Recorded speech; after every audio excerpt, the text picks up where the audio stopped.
ព្រះមនីឥសីរុក្ខមូលជាមហាឥសីកម្ពូលមួយអង្គក្នុងចំណោមឥសីទាំង16អង្គ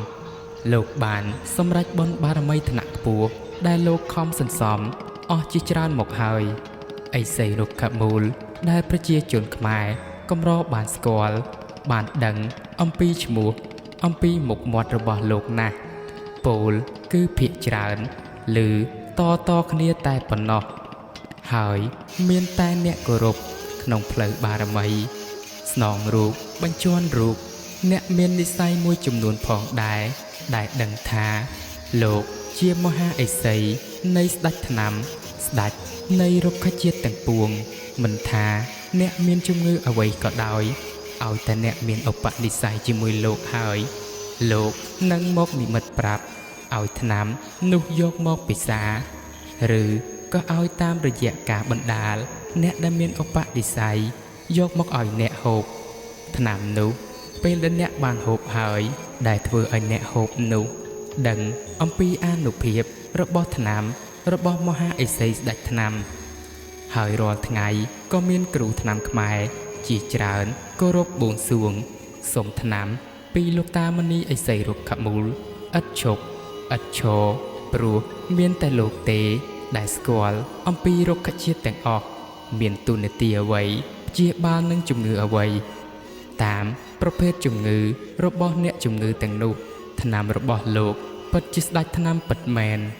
តទៅនេះយើងមកស្ដាប់អំពីប្រវត្តិរបស់លោកតាមនីឥសីរុក្ខមូលទាំងអស់គ្នាដែលប្រវត្តិរបស់លោកមិនសូវមានអ្នកណាដឹងឬក៏មិនបានដឹងតែម្ដងសូមជ្រះថ្លាអនុមោទនាប្រវត្តិដ៏អស្ចារ្យរបស់លោកក្រែងលោមានបងប្អូនណាដែលមានឧបនិស្ស័យបានថ្នាំពីលោកតាយកមកហូបប្រវត្តិលោកតាព្រះមុនីឥសីរុក្ខមូលដំបូងឡើយលោកកើតជាមនុស្សជាច្រើនជាតិមកហើយកាលនៅកំណើតជាមនុស្សលោកតាមានឈ្មោះថាសុខាលោកកើតជាមនុស្សប្រុសសឹងតែរាល់ជាតិទៅហើយដោយសារតែជីវិតកើតស្លាប់គ្មានអ្វីប្លែកសោះលោកក៏កើតចិត្តធុញទ្រាន់នឹងលោកីយើងនេះមនុស្សយើងរស់នៅ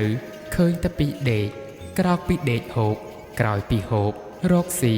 ឃើញជីវិតបែបនេះដដែលពេកលោកក៏កើតចិត្តប្រាថ្នាឲ្យជីវិតមួយនេះរួចពីការកើតជាមនុស្សព្រោះកាលសម័យលោកតាមានតែទេវតាប៉ុណ្ណោះដែលបានទៅនិព្វានជាមួយព្រះទើបលោកតាឥសីកាលនៅជាមនុស្សសម័យនេះប្រាថ្នាឲ្យទាន់ចំនួនព្រះចុងក្រោយគឺព្រះសិអាមេត្រីក្រោយនេះហើយកាលលោកនៅជាមនុស្សលោកមានសេចក្តីស្នេហាជាមួយនឹងរុក្ខជាតិខ្លាំងណាស់ព្រៃព្រឹក្សារុក្ខជាតិហើយនៅជុំវិញផ្ទះរបស់លោកតាសុទ្ធតែរុក្ខជាតិពេញផ្ទះគួរជាទីពេញចិត្តរបស់អ្នកផងរហូតដល់ថ្ងៃមួយលោកបានអស់អាយុនៅកណ្ដាលព្រៃដ៏ធំមួយដោយពុំមាននរណាម្នាក់ដឹងអំពីដំណើរជីវិតរបស់លោកបើទោះជាលោកបានស្លាប់ក៏ពិតមែន